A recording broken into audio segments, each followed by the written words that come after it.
Welcome to the Power in Motion podcast, the show for women who want to develop a kinder relationship with their body so you can feel healthy, happy, and confident without restricting food, doing torturous exercise, or constantly worrying about the number on the scale. I'm your host, Kim Hagel, size-inclusive fitness specialist and certified non-diet health and life coach specializing in body image. This podcast is here to provide weight-neutral, health at every size aligned information and coaching on sustainable habits and mindset shifts so you can feel your very best in the body you have right now. Let's lace up our runners and go for a walk while we chat. Hey, friend, and welcome to the Joyful Movement Show. Did that clickbait title get you? You're probably wondering why on earth would I name an episode of the Joyful Movement Show F Joyful Movement. And by the way, this episode is explicit. So if you've got young ears around, this would be a good one to listen to with earbuds in. So why fuck Joyful Movement? Well, this episode was actually born out of a conversation that I had with my dear friend and colleague, Vanessa Preston. You might remember her. She was on the show last fall on episode 36 called Managing the Not Good Enough Voice. And we were chatting one night as friends about how she was consciously working to change her relationship to exercise from punitive, competitive, and all or nothing to embracing joyful movement. But she was getting tripped up in finding that the joy just wasn't happening. And in fact, she was experiencing a lot of anger towards movement and confusion about how to proceed in her movement practice and pressure to find movement joyful. And because she didn't, it was activating the not good enough voice. So that led to a lot of back and forth between us. And also we got some of our other non-diet fitness friends involved in this conversation. And as we started talking and sharing about our own journeys and those of our clients, we came to realize how loosely we use the term joyful movement, but that it can hold so much meaning. And there's so many nuances behind it. I mean, on the surface, it can sound to someone who's new to the idea like exercise should be this blissed out experience where we feel on top of the world, like the runner's high all the time. And it's really just simply not like that all of the time, not even for those of us in the fitness industry. So Vanessa adopted the catchphrase, fuck joyful movement, as we were having these conversations. And then invited all of us to get together to have a panel discussion about what it means to each of us, what fuck joyful movement means to each of us, and how we can instead engage with exercise and still work towards consistency, even if it's not exactly joyful, and how taking a more neutral, grateful, and intentional approach could be a good bridge between hateful exercise and joyful movement. So, on this episode, I'm joined by Vanessa Preston, who is a mental health social worker and psychotherapist with expertise in working with clients who have experienced post-traumatic stress disorder and complex trauma. And she has a strong interest in the intersection between trauma and body image. And then Jolynn Martin is also with us today, and she's been on the show before, back in episode 40. She is a certified personal trainer, group fitness instructor, and intuitive eating and body image coach, and she's passionate about helping other moms heal their relationship with food, body, and exercise. And also, Stephanie Bender is with us today. She's new to the show. She is another non-diet personal training colleague. So this episode's actually going to be airing on Vanessa's show, the Body and Food Freedom podcast, and Jolynn's podcast, the Non-Diet Mom Show, which are two podcasts that I definitely recommend that you listen to as well. And all of our guests' social handles, websites, and resources, they're all linked up in the show notes that you can check out after. So enough from me. Let's jump right into the good stuff. Hi, everyone. So I thought we would start by introducing who's here today chatting with you. So if you're new to me, my name is Vanessa Preston. I'm the host of the Body and Food Freedom podcast. And you can find me at Vanessa_Preston_ on Instagram. And I'm Kim Hagel, the host of the Joyful Movement Show. And on Instagram, I'm at Radiant Vitality Wellness. Hey everyone, it's Jolyn Martin of Jolyn Martin Fitness. So I'm on Instagram, Jolyn Martin Fitness, and all of the social media platforms. And I host the podcast, The Non-Diet Mom Show. And hello, I am Stephanie Bender. I am a spin on Instagram and a non-diet PT personal trainer at Good Life here in Kitchener. Yes, beautiful. So you have four of us here today, and it's going to be kind of a group panel discussion style. And you can hear obviously this episode on all of our podcasts today. So the idea of if you have little ones around, I should say we might have some swear words today. So maybe grab your headphones. But the idea with this episode of fuck joyful movement. First F bomb. Yeah, first F bomb. Um, kind of came into my head in my own journey because it gave me a little bit of momentum and it gave me permission to engage in body movement without feeling joy. Like it started to feel like too much pressure. And so the women here today they've all played a role in my own healing and recovery. So Stephanie, like she's on Instagram. I love seeing your videos where you're like lifting weights and you just look like a total badass. You look so strong. And I've definitely done work with both Kim and Joanne. And so these are like three badass personal trainers that I really enjoy their work. And so I just thought like, let's just get together and talk about this. Okay, so firstly, Kim likes to start, like you usually start your podcast off with like, what does joyful movement mean to you? Yeah. And so I thought it would be fun to go, what comes to your head or what does it mean to you when I say fuck joyful movement? Well, I can go first since it's like the question, my question. And I love that. I also just give you kudos for coming up with this idea for a podcast because I think it's brilliant. And I think it's a message that can really help a lot of women who struggle with the whole idea of joyful movement. Um, so when I hear fuck joyful movement, I think that, yeah, movement isn't always joyful.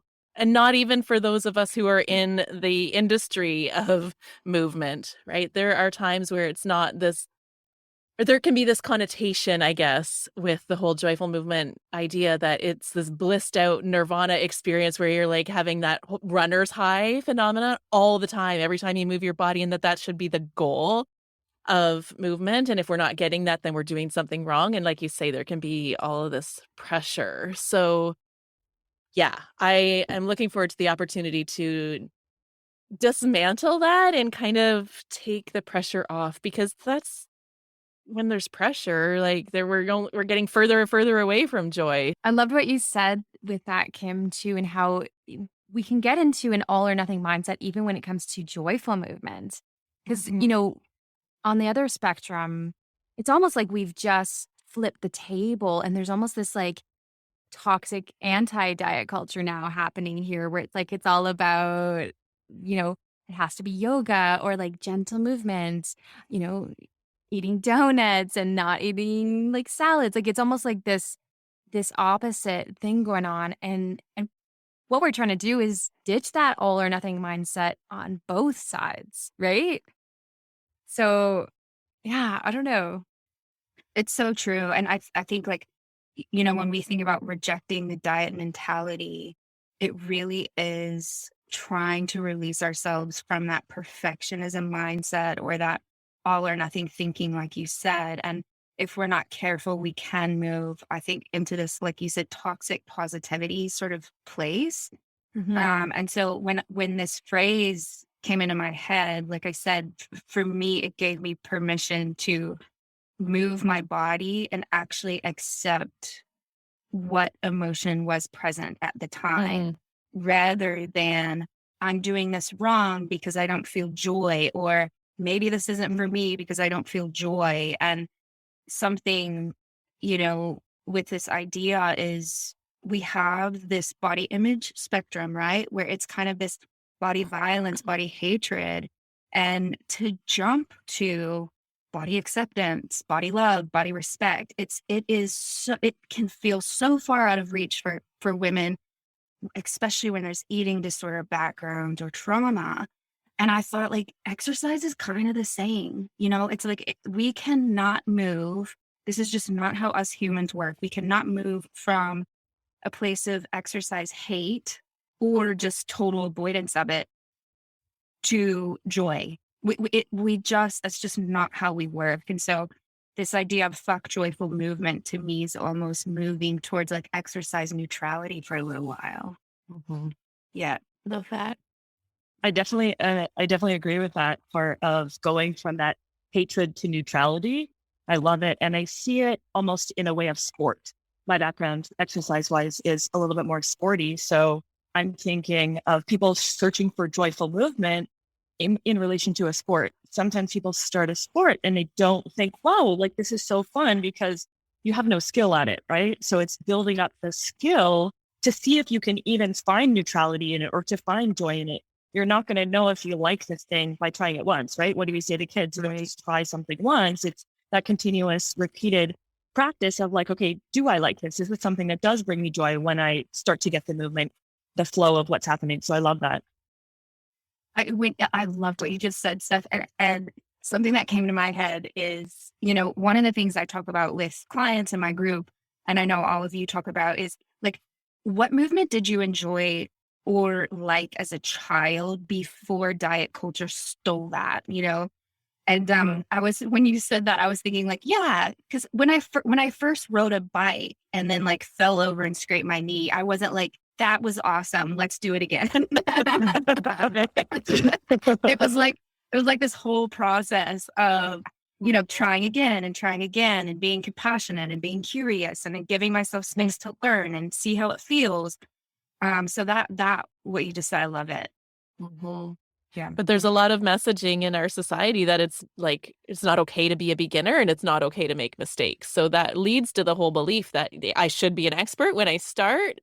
It should be easy and I should love it right off the bat, right? That's where we don't leave that room to, like you say, Steph, like get to like try the thing and see if you actually enjoy it, right? Build that skill set from a neutral place first. Yeah. Mm-hmm. Exactly. There's that fear that's behind showing up as a newbie to these things, especially as adults, right? You don't want to show someone that you're an adult trying something new. It can be scary. So learning to give that compassion in that space, right? Mm-hmm. Yeah. I think one of the things I often say is when we hear shoulds, that's usually an indicator that there's some self-judgment going on or some judgment of the experience. So Ken, when you said I should, be good at this or I should feel this way, that's the judgment. And if we can back away with a little bit of curiosity of actually accepting what is, and one of the judgments that I think not only like I have to be good at this, or to me, I know this sounds strange, but there was a lot of shame around sweating. Like, like even that would be like because I enjoy hiking and like going up a hill, the beginning of this journey for me, there would be so much judgment because it would be like, I should be fitter. I shouldn't like be dripping with sweat, and that judgment and that should, where again, it's kind of just accepting and learning and looking at our thoughts of like, but it's kind of normal to sweat when we're going up a hill. And it's actually a great way that your body protects you from like overheating. Right. Yeah. It's funny because in the gym that I used to work at, it was all about sweating. So like it was encouraged and praised to like sweat every day. Like it was just like this was like the golden ticket to a good workout. So it's really funny. That's like the kind of the opposite messaging that was out there. Yeah. Yeah.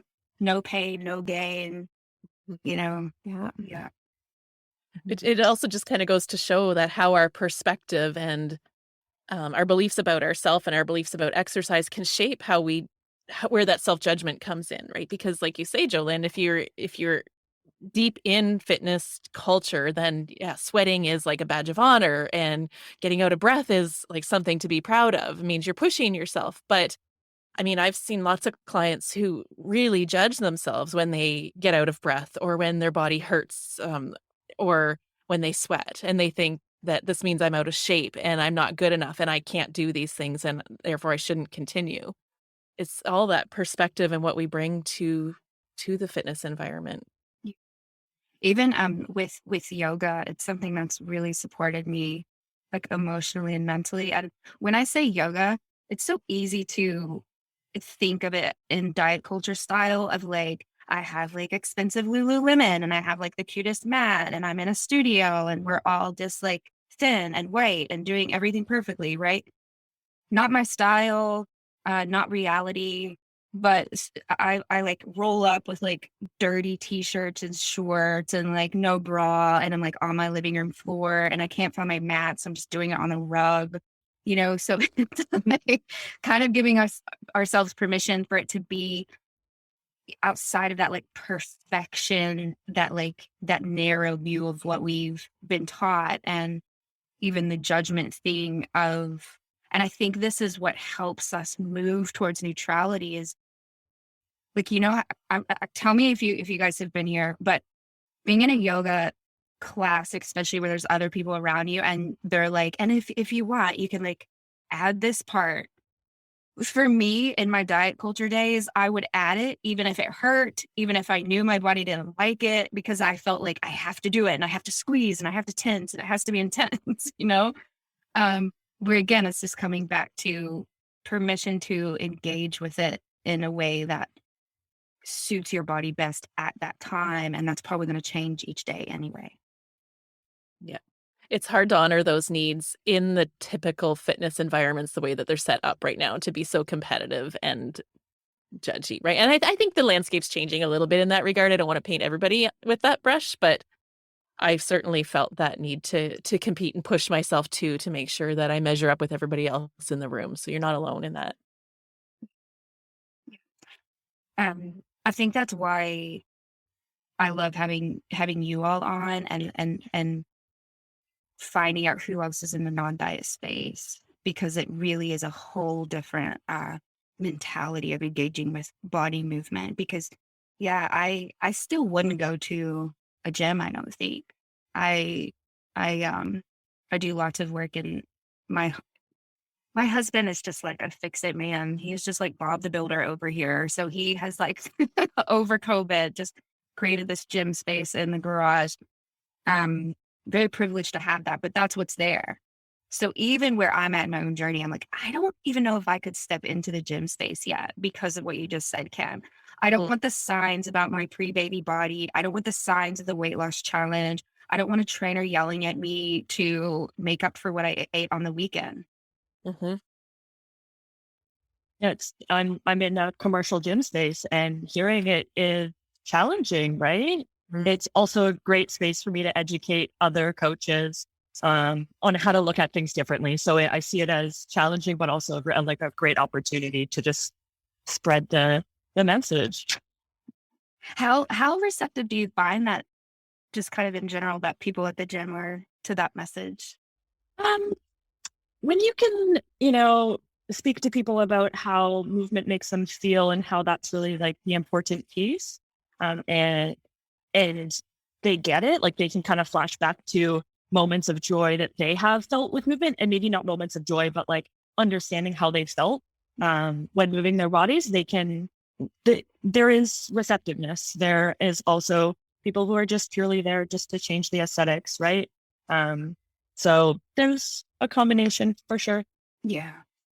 Yeah. Um, does anybody feel okay sharing a little bit about your own process with movement? I thought we could all say a little bit about that. Who wants to go first? Sure, I can go. So, I think, yeah, it resonated when you were saying, Vanessa, about before diet culture hijacked our joyful movement. As a child, it was all about gymnastics and baseball, and like I had a great relationship with movement. It was my joy, right? And I think over the years, I started to get into, well, I guess you're just bombarded with messages, right? So I remember using exercise um, as punishment for eating. So I've mentioned this in my own podcast, just um, Christmas Day evening, I remember because I had too much, in quotes, dessert or too much food, I would be out in the garage putting on like an insanity video or like some kind of video, um, and just trying to burn calories was my intention because I felt guilty.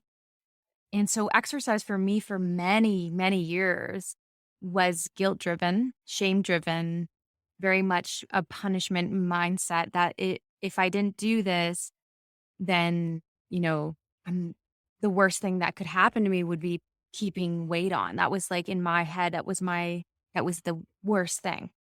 And so over the course of many, many years, having babies, my body changing and stuff, it was actually, I don't like I was kind of saying to you guys, there wasn't like an aha moment for me, but I knew postpartum getting back into moving my body again, being part of a community of women, like that was everything for me. Just having that time to myself and really feeling good mentally, feeling good physically after each workout. And I was like, okay, this is awesome. This is what was the drive for me to become a personal trainer was I want everyone to know that it doesn't have to be like this punishment, you know, and then there starts the story of like entering the conventional gym and seeing the toxic stuff behind the scenes. But initially the drive was from that intention.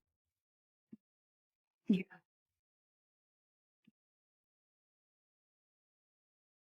I can go next. So I did not have a great relationship with movement growing up. I was never good at sports. I was not, I was just, I think I've talked on my show before about how I was the last kid that was picked for every sports team. And even in my school that only had 9 girls in it, I would still get cut from all the sports teams. I mean, I liked riding my bike and things like that, but I think even from an early age, I developed the belief that that wasn't good enough. And like, because I wasn't good at sports, like I placed a lot of value on that. So I just shied away from anything physical. So, um, where movement, I guess, entered my life and where I kind of first discovered joyful movement was after I'd had my third child. And instead of trying to diet to lose weight, I hired a personal trainer instead because I was fed up with dieting at that time. Um, and that was the first time in my life that I really did anything physical. And like in learning how to move my body with someone who is, really empowering and, right there with me and supportive. I was like, "Oh my gosh, like I'm strong, I'm powerful. This feels good." Like it felt good to be in my body. And like Jolynn, that's what motivated me to become a personal trainer. Um, but it very quickly morphed into something really disordered because my body did start to change and I got a lot of validation for that. So then, exercise became this way to control my body and try to find approval, both my own approval and that of others, and also to prove something to myself and everybody else who ever picked on me and cut me from the sports teams growing up. Right. So, yeah. So, exercise for the longest time was, like Jolynn said, all about burning calories, all about shaping my body. I was really fixated on getting a six pack, never did find it, even at my even at my lowest weight. Um, and that was fine until it didn't work anymore. Right. And we all reach that point where, we know that intentional weight loss is not sustainable long term for anyone. And that happened to me. And then I had all of this dissonance in my brain of like, "Oh, well, I don't belong in this industry then, right? If I can't maintain that like perfect personal trainer persona, like chiseled and cut and, the best at everything, then I don't belong here." So I actually left for a couple of years and it was I don't know, I guess I just sort of fell into joyful movement. I didn't even know that's what it was, but I just sort of started moving my way, um, doing the things that I enjoyed and wanted to do. And it wasn't until I kind of learned about the whole intuitive eating side of things and the non-diet world that I was like, "Oh, you can move for more than like body shaping and weight loss. Like it was a whole unlearning. I was like, it hadn't even ever crossed my mind, even as a personal trainer, that there were other reasons why I would want to move and that it could be fun and it could be joyful. So it was a whole evolution and unlearning. Yeah. I love the word evolution. Can I ask, how you said when you started to recognize, okay, the deeper why behind body movement could be outside of aesthetics, or weight loss. What did you engage in where you went like, oh, I kind of like this? Mm-hmm.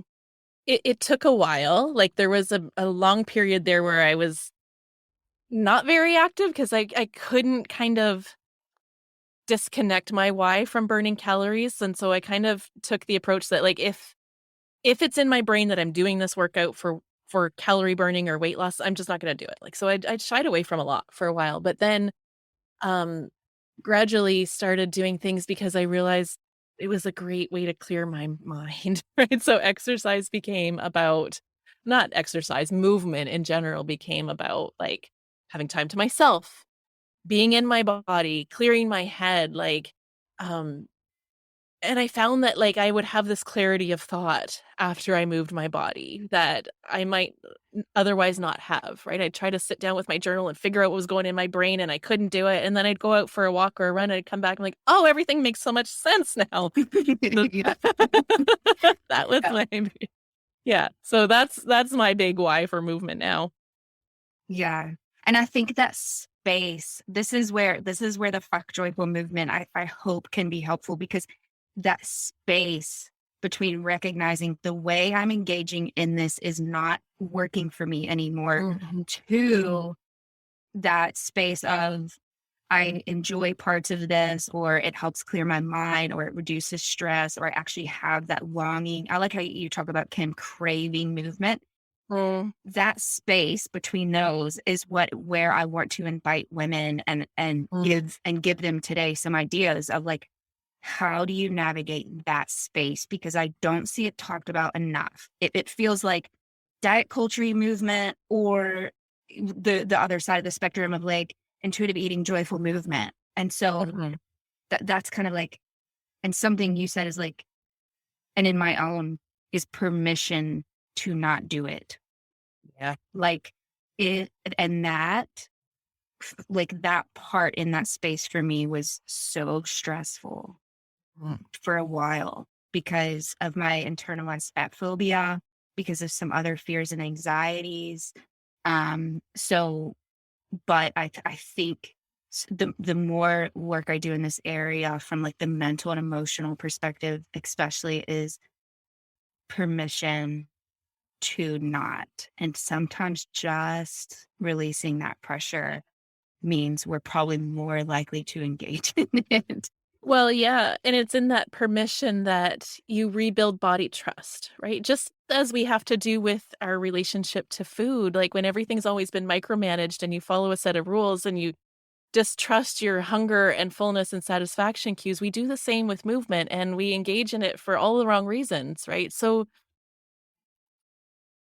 when you can just give yourself permission to not do it, then you're open to reconnecting with your body and listening to those internal cues. Like I say, the movement cravings, right? I just had this conversation with a woman the other day, and she was really feeling guilty because she wants to feel better. She wants to improve her health, and she knows that movement would help her, but there's the pressure. Like I should do it. If I care about myself and I want to feel better, I should do this. But then there's all the guilt and the shame and like, but she doesn't want to. So we had this whole conversation about giving yourself permission to not do it, to sit with your body and ask, body, what do you need today? And if body says, I want to read a book. And the more you honor that need or those cravings of your body to rest, I do believe that eventually those cravings for movement will start to come back too, right? Just as when we're doing intuitive eating, we might eat a lot of chocolate at the beginning. But as you rebuild that body trust, your body's going to start asking for celery and apples and things too, right? Yeah. Yeah. And it's going to learn like, this is not, especially as women, this is not another thing in my freaking life that I am forced or pressured to do. Like it's that I love how you said that of, yeah, the space to build trust and honor what it needs. And in my own journey with all of this, that is something that helped a lot, even though it was not comfortable. That's the thing too. I'll say to listeners, not always comfortable, not always unicorns and rainbows. So this is also having to sit with the uncomfortable emotions that come up. Yeah. Thank you guys so much for sharing. I think I resonated so much with Jolyn and Kim's stories, just in different areas. So I'll get into mine. I was very active as a kid, so I played lots of sports, and it was purely for having fun and learning the skills. So that was really great. And then I got into the gym, and it at first was a form of to like change my body. And then that slowly dissipated, and I started using it actually as a form of mental clarity, like go release energy, then I could come back and do schoolwork and focus. And that was super effective, which was great. Eventually leading into using exercise, like noticing that exercise changed the way that my body looked. I was like, oh, great. Like, let's actually do this and do a bodybuilding competition. So I purely used it to change the way that my body looked, which then messes with your head quite a bit. This desire to be this lean all around, or this belief that, I'm a better person at this leaner state because I got more validation from other people. I wanted that, right? Just kind of like Kim was saying, you get this validation from other people as they see your body changing. You start to believe that like you are better in this body. You will get more attention. You will get more validation. So that was challenging for sure. And exercise became no fun for me anymore from there.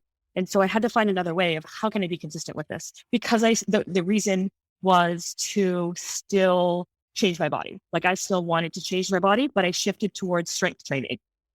Thinking if I focused on what's my strength like, I am going to be consistent, but still with the purpose of changing my body. So that worked, air quotes, to keep me consistent for a while, and enjoyed the strength pieces and did quite well with increasing my strength in powerlifting. So I got into that sport. After a while, I started thinking, how can I be better at the sport? How can I show up and be better? Again, is this a validation thing that I was looking for from other people? Probably. Thinking then, if I cut weight, I can essentially have a better ratio of how much weight I lifted compared to my body weight. So that became disordered again. And then started to kind of realize that that was the way that things were going, but didn't really want to change it. Thought it was fine and we're just going to keep doing it because at least I'm consistently exercising. And then let's go back a couple of years. Over COVID, it was utilizing exercise in a response to eating. It was, I shouldn't have, here's the shouldn't have, as Vanessa was talking about. I shouldn't have eaten this, so let's exercise. Let's go run. Using cardio as the source of reducing the amount of calories that I ate, if you will. So there was a whirlwind of exercise in there. So that was my journey of movement. And just a year and a half ago, there was this realization that this relationship was unhealthy. And so my body told me that it was unhealthy. I couldn't exercise without getting pain. So I didn't give myself that space to stop exercising. My body told me I had to. And so it was very challenging for sure. And from there, as I slowly was like, I know I want to get back into it. I need to give myself space to not go back at it full force. And this is where using the joyful movement really came back in.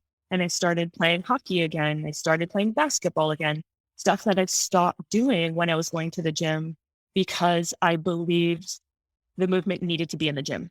I didn't think I could move outside of the gym for it to count as movement.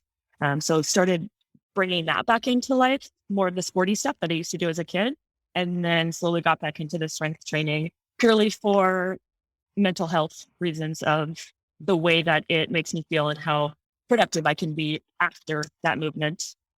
So yeah. It's interesting because the whole external validation can be such a factor in this.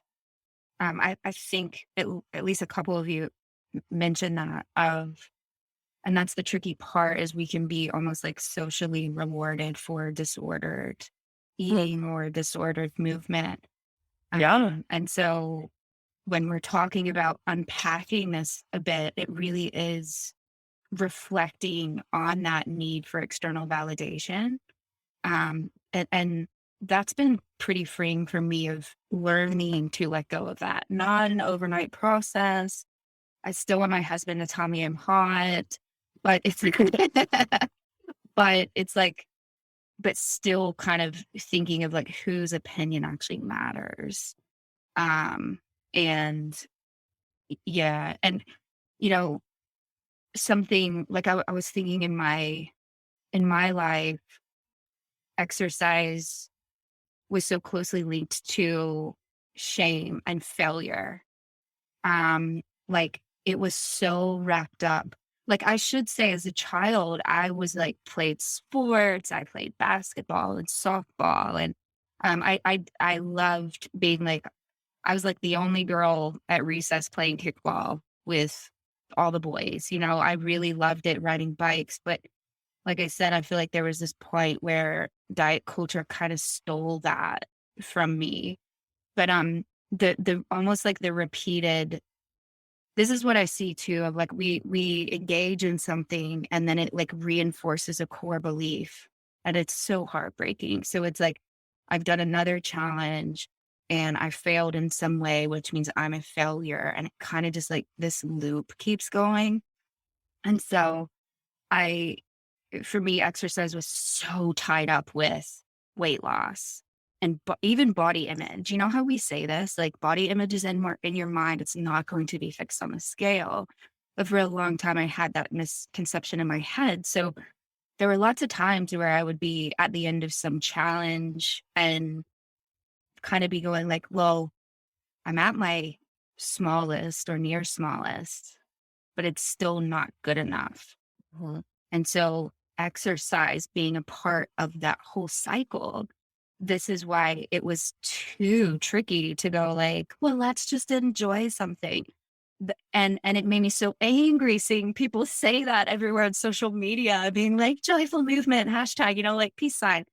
And I'm like, guys, I can't do that because it's so intensely linked with all of this like disordered stuff. And so yeah, I think, and a couple of you know this, but I was doing like a form of super intense exercise, and I was in such denial.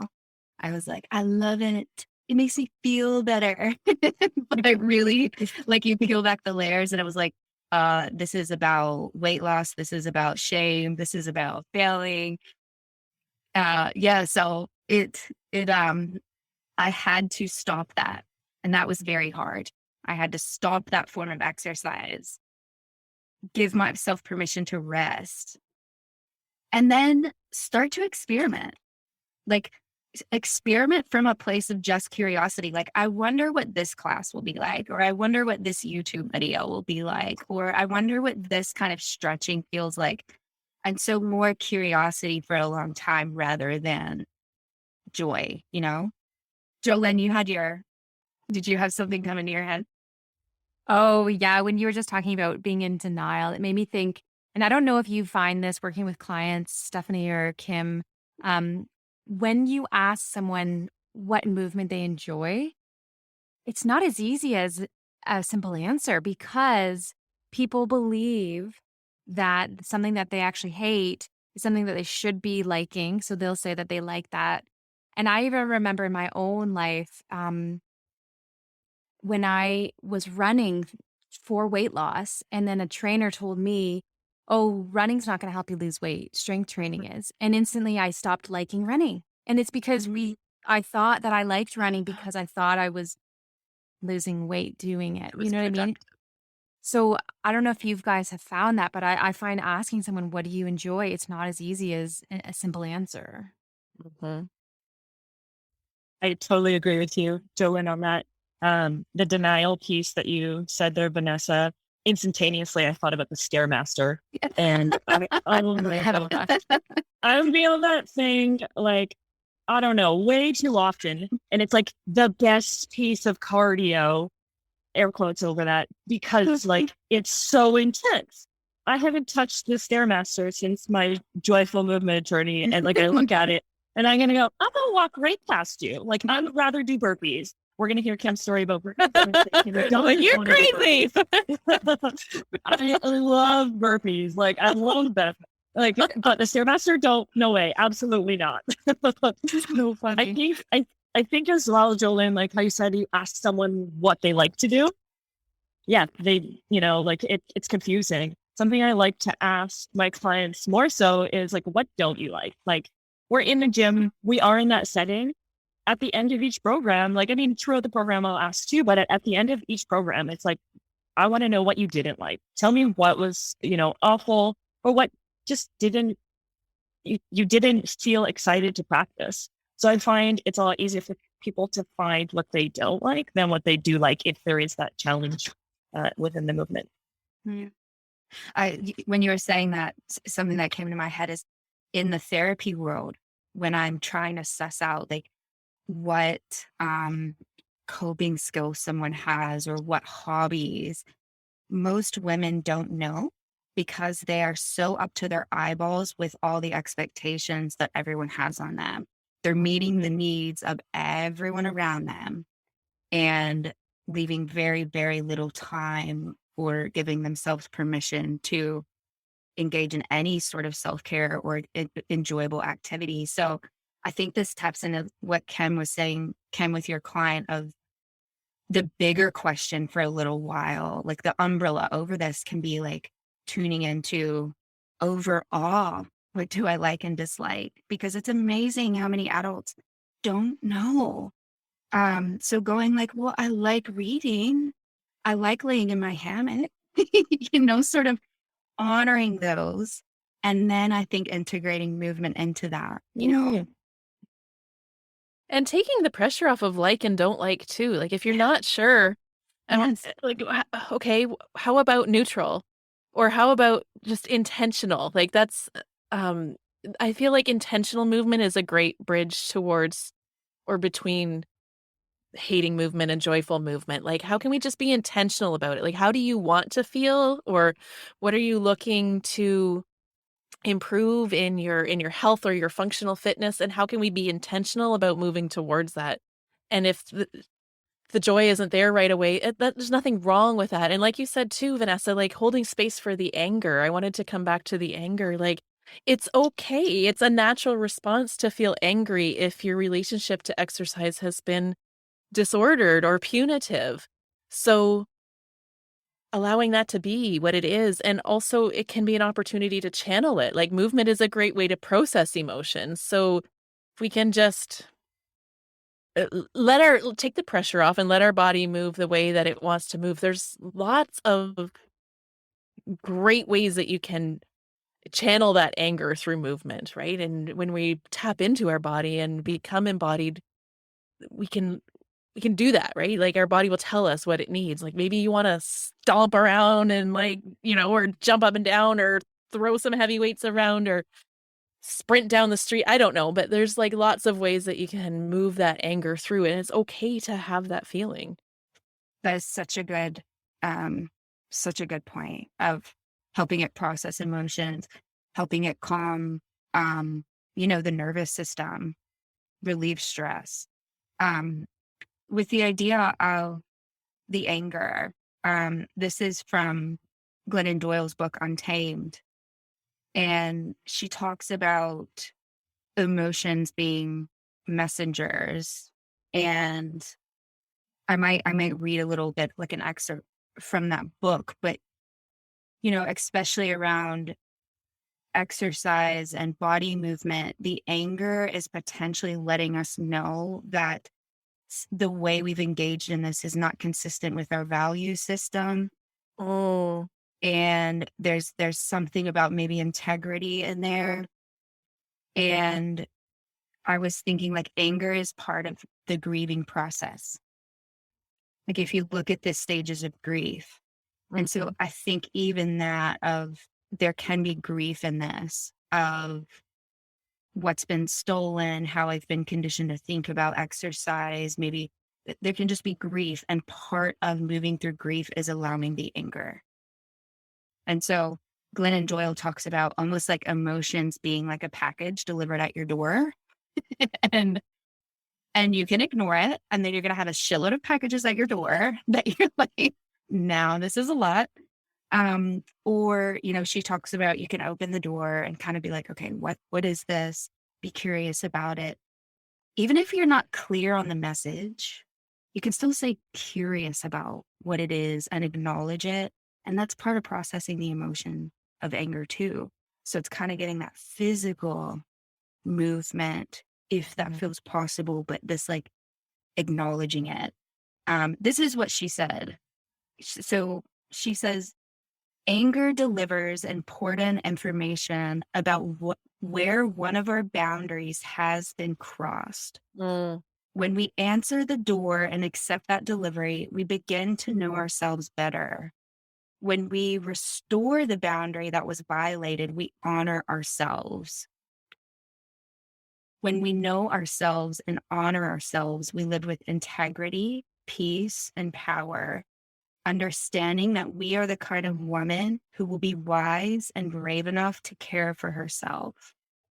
Like, how good is that? And I think that's where some of the anger comes from of like, deep down, we know we've crossed a boundary. Mm. That makes so much sense. So can I ask you this question? When the anger comes up for you around movement, what boundary do you think was crossed? I think it was like, I refer to my body as her now because it just like help. It just, I don't know, it just brings in so much more, I think, compassion. But I think the boundary that crossed was that like I was being abusive to her. And I know abusive is a like a loaded word, but that is what it is. It was emotionally abusing her. It was physically abusing her. And all has done is allow me to breathe, allow me to hug my child, allow me to smell the saltiness of the ocean, allow me to hug my partner. So despite all of that abuse, she is still just kind of ticking away. And I think the boundary was that. And that little voice that we can ignore only so long. So like how Steph said, like, my body, honey, she told me I can't keep doing this. And I think that's what happens is she will whisper and then she gets louder and then she gets louder until we're almost kind of forced to stop. What about you guys? Like if we think of it like that, was there a boundary in there that was crossed? I think for me, it was a disconnect. Like that's the bound. I cut myself off from my body, and I don't know that that's exactly a boundary, but I think that was my wake up call. Was uh, That makes total sense, Ken, of like yeah, the boundary of I kind of like abandoned myself and disconnected. yeah, that's it. Yeah, you put good words to that. Yeah, abandon myself. Hmm. I think I'd have to agree that like that's kind of where I would say I would be as well, like abandoning my true self, getting back into my body has been like an authenticity journey. So this part of doing movement because I believed it needed to be in the gym versus taking like my authentic joy of sports that pulled me away from that because I believed it needed to be in a gym. So there'd be this like anger towards it in the gym. Outside of the gym, I loved moving still. So the message for you from the anger, this runs so deep. Of course, like my therapist brain is going wild right now. But like part of the anger was for you kind of like the message was, can you please expand your view of what this exercise or body movement is? Like you can be out of the gym, you can reconnect to that like younger you that loved feeling like strong and sporty. Yeah. And I could love myself still with that, right? Like there was the lack of love that I gave myself. You know, it's like, oh, you know what? You can still give yourself that love if you're not in the gym. You know, you probably give yourself more if you're not there. You're still worthy of love. Yeah. Jolene, what's happening? Yeah, no, because just kind of what you were saying really brought to mind. I've shared the story before a couple times to different people, but I think back to my child and my child version of myself, and I remember certain moments where moving my body, I started to realize it means something different for adults. And I my first memory of this was I was 11 years old at the zoo, and I remember eating my friend and I went with her mom, and we were begging for the funnel cakes. It smells so good. You're walking past, My gosh, know, okay. right? And so we like begged her mom, and the three of us shared a funnel cake, and her mom said, "With all these calories, we're gonna have to walk home." And I remember not really understanding at that point. I was 11 years old and I didn't really understand what she meant by that, but I knew that I knew in my body that we had done something wrong, that I didn't quite know what it was yet, but I felt like, oh, we did something wrong by eating this funnel cake, almost like there was a negative connotation to moving our body or like for walking home. And then I, even as Steph was talking there just about like the compassion, the love, and it brought back another memory for me of my gym teacher, elementary school, saying that he works out so much because he likes to eat. And again, making this connection of like, oh, if you like to eat, you have to work out or you have to exercise. Like, and so I think when I came to like years now down the road in my 30s, I finally came to realize that it doesn't have to be about what I thought exercise meant for adults.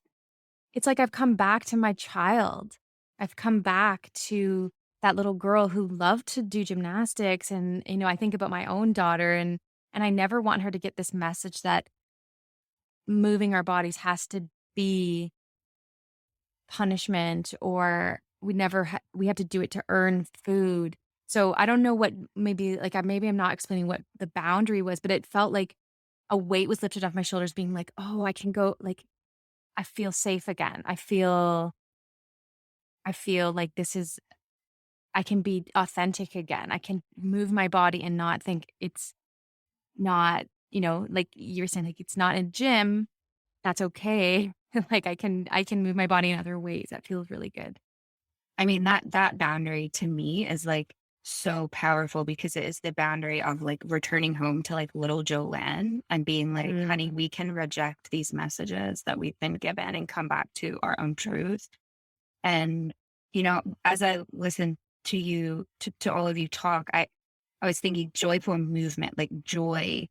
Maybe it's not so much about the having to be like happy, like the emoji where he's like blowing the like birthday hat and stuff. It doesn't necessarily have to be that. But I think it's more something of like slowly returning home to ourselves and our truth.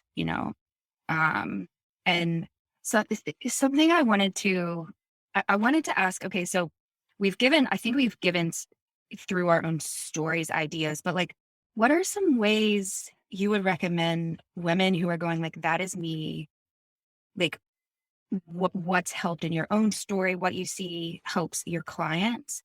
And the other thing I just wanted to bring in on this part too is lots of women I work with have had eating disorders and they do have a history of trauma. And so rather than exercise being like they've done it and they've gone hard and it's intense and they've been in the gym and they're kind of coming from that way, they're actually kind of sitting at the other end where it's like, no matter how much I want to move, like Kim's client, I think like no matter how much I want to move and I know it's healthy and I know it's good for my body, I just can't. And so I think keeping that, like if someone's listening and that's kind of where they are, just kind of keeping that in our minds too of what's helped. What do you suggest?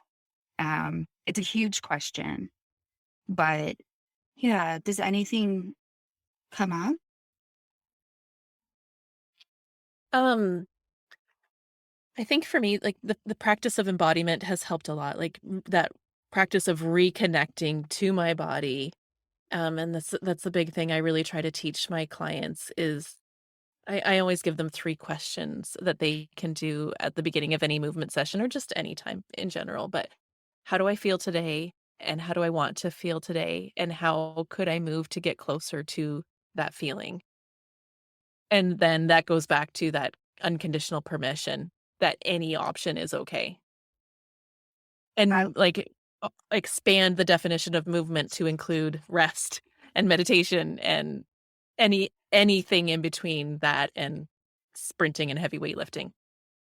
yeah, I love those questions because it's kind of it's acknowledging what is Mhm. and it's creating an intention. I like that. And what you said too is in this, all movements welcome. It doesn't have to, I think, Jolene, you said at the beginning, especially when it comes to intuitive eating on social media, it tends to be this like yoga, gentle walking, which is all great, but equally, depending on our thoughts behind it and our motives, equally doing something more intense. Like sometimes in the day between client sessions, I'll just like run up and down the stairs for a few minutes just to like get my body moving and kind of like just release some of the energy so it can kind of be just so many movement options. So So, many. So many.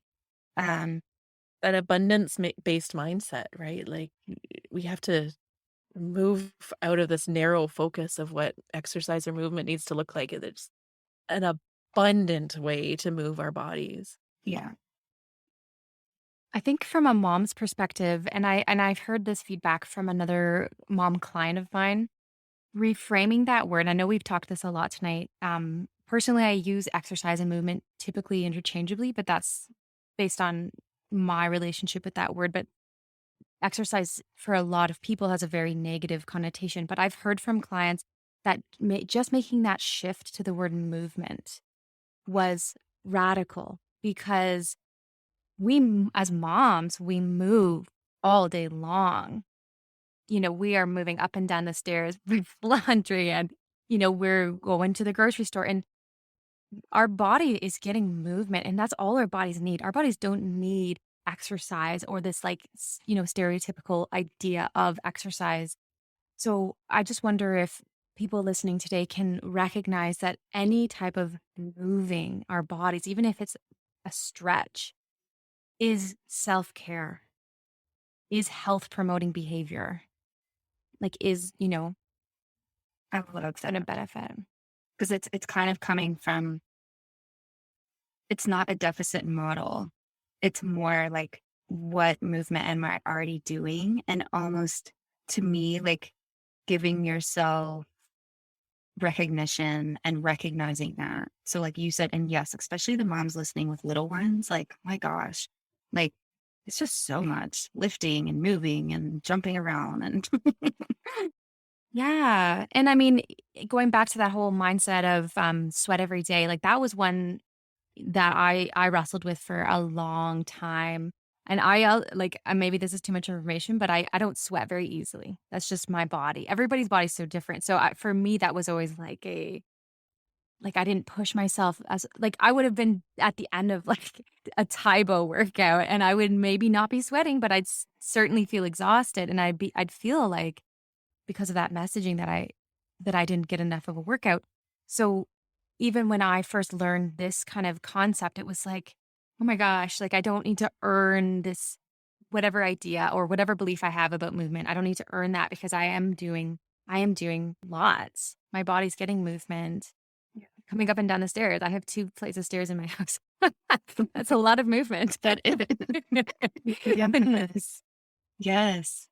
I think Kim, maybe we'll put it in the show notes because you did an episode where you talked about some of Brene Brown's work and using gratitude to foster joy, or even like just inviting in that that gratitude, whatever that looks like in the moment when we're moving. So even if it is something as routine as walking up the stairs with a laundry basket, or and I know people have different limits too. I should say that. Like, I know people have different limits around mobility and movement, but just gratitude of, like I said, what that looks like for you, of any small thing that we can just take a moment and go, hey, I'm kind of thankful for this. And the other thing is, and sometimes diet culture steals this, but diet culture does not get to own this. Like, finding a deeper why. Um, for me, I started, like, I love strength training now. I legitimately love it. And but part of the deeper why is, like, I'm super adventurous and I want to travel and I want to, like, see different places. And I know that, especially as I age, having that strength will hopefully, we're not in control 100%, but hopefully help me be able to do that. Mhm. Um, one last thing I'll say is, when it comes to trauma informed work around this, starting as small and as gradual as you need to. So if it's someone sitting at that end of, I know this is good for me, but I just can't seem to get there, then literally 1 minute stretch and just kind of reconnecting and noticing what that feels like, and then move on. And so kind of like giving yourself permission to build slowly back into um, your body. Yeah. That. I think that's great. That's moving slowly back into your body. I think kind of links into what I was about to say of having zero expectations around the movement of when you're going back in slowly. Like, there's no, I'm going to move my body 3 days a week or whatever that like goal setting that you might do when you're more in diet culture. So zero expectations around how long you're going to move, zero expectations around what the movement is, right? Being able to truly pause in your moment and be like, what is it that would feel good for my body today? Or, like having like a list of different movement ideas, checking in like, oh, am I sore in my hips? Maybe stretching is a good idea today, rather than, oh, my workout program says I need to squat today, so that's what I'm going to do. So setting that like not low expectation, but like zero expectation for what it um, is a big thing. I think that was super effective for me and for clients, especially now with this lockdown that we have going on. The gyms being closed has been great for my clients as well. Something that I love is finding that movement that feels empowering to you and being able to utilize that, even if maybe, let's call the movement a chin up, for example. And we're going to go gym style here. Um, a chin up might feel empowering, but there might be other movements that can help strengthen your chin up. And I think this is where we go back to what Kim was saying with intentional movement, of like, there's other movements that can help strengthen that movement that you might start to practice, because you know that, hey, that's going to help with that movement. And you can feel that gratitude, like, hey, you know what? I'm doing some bicep work today. I'm super grateful for like having the strength in my arms to be able to help build this empowering movement of the chin up. I love that. Something you said, Stephanie, made me think of, I still think, after so many years of women that are probably listening, that we've dieted and we've engaged in disordered stuff, like, that doesn't just magically go away, but we can get better at like externalizing the thoughts and then really choosing intentionally whether we want to act on them. And so I have this part that she just will pop up sometimes in yoga. It happened this morning where it was like, you know what? I'm going to do yoga 5 times a week, and then maybe I'll be a yoga instructor, and then I'll do this. And it's like, I know that part tends to pop up. And now it's just like so much compassion for her, where I can just go, honey, look, I know you're excited, but like, we don't have to turn this into, like, we don't have to turn it into that. And so kind of having compassion if that part of us does still surface, treating that part with respect, but ultimately sort of teaching that part of us the message that no, this can just be a one-time thing. This can be flexible. I don't have to do the chin-ups today. I can just do the strength part of preparing, training up to that, you know? Yeah. Yeah. So before we finish, I wanted to get Kim your burpee experience because I don't know this. I have to hear it. Well, I think maybe it's a great story to finish on, just to kind of to give you hope that if movement makes you angry right now, or if you don't love it, that there's hope for a different relationship. Burpees were always my, I guess, punishment move. Like they were I hate them. I know you like them, Stephanie, but I've always hated them. And they were like the thing you did to burn the calories, and like the harder the better. And like, if you're going to do one, you might as well do 100. And anyway, hated them. And when I started changing my relationship with movement, I swore off burpees. I was like, okay, joyful movement to me means never having to do a burpee ever again. I love this. And the weirdest thing happened a few weeks ago. I was doing a little workout myself in my little studio. I was working on some balance with my Bosu ball, which for those who don't know what a Bosu ball is, it's like flat on the bottom and then it's like a bubble on top. And it's a great way to like train balance, which is something that I'm consciously trying to work on. So I was doing that. And then I found myself taking the Bosu ball and I set it on the floor. And I very mindfully stepped back into a plank and did a little baby push up. And then I stepped back and I lifted up the ball and I put it over my head. And I was like, what the hell? I just did a burpee. And then I did a few more and I did a few more. And I was like, oh my gosh, when I break this movement down and really think about each of the parts and like how it helps me build core strength and how it helps with my hip mobility and helps with like shoulder stability and, of working on my push up. And like there was so much function to that movement. I was like, I'm gonna put these in my program every now and then. And but I don't think, at least at this point in my journey, will I ever do a big jumping like explosive burpee. That doesn't feel good in my body. But it just kind of made me realize like, oh, things can change and they can evolve. And something that was so hateful and anger provoking can become something that feels really good too. I love that story. And it's such a good story to demonstrate what we've talked about, like the evolution. Like it might be this doesn't work for me now, but it might be later. I have appreciation for this movement.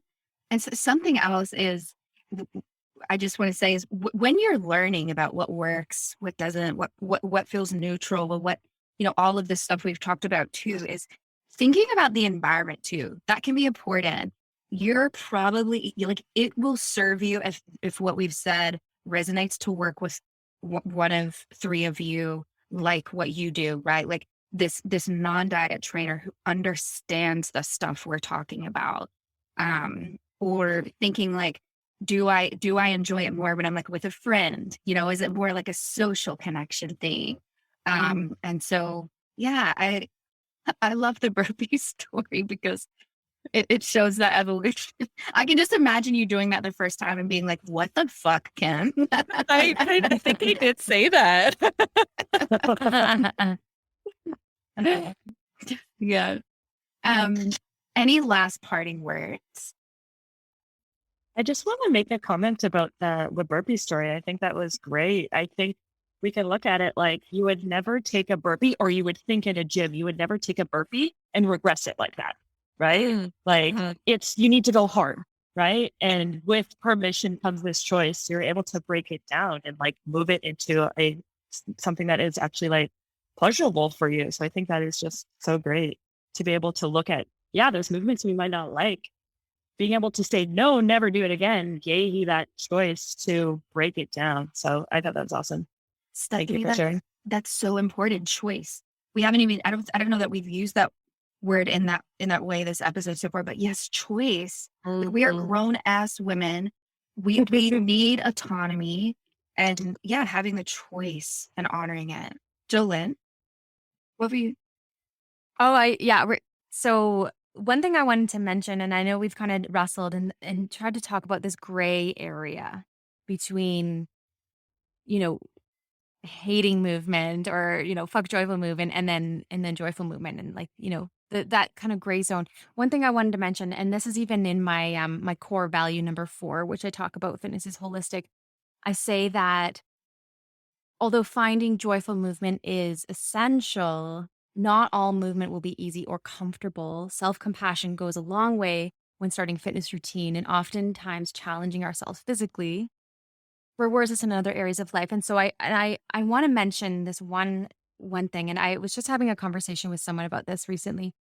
And she was asking me about, but what if you hate something?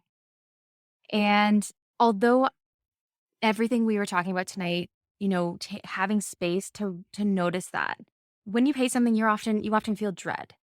And that is totally my story with stretching. Like I was gonna say, like, when it came to stretching, I was thinking about it.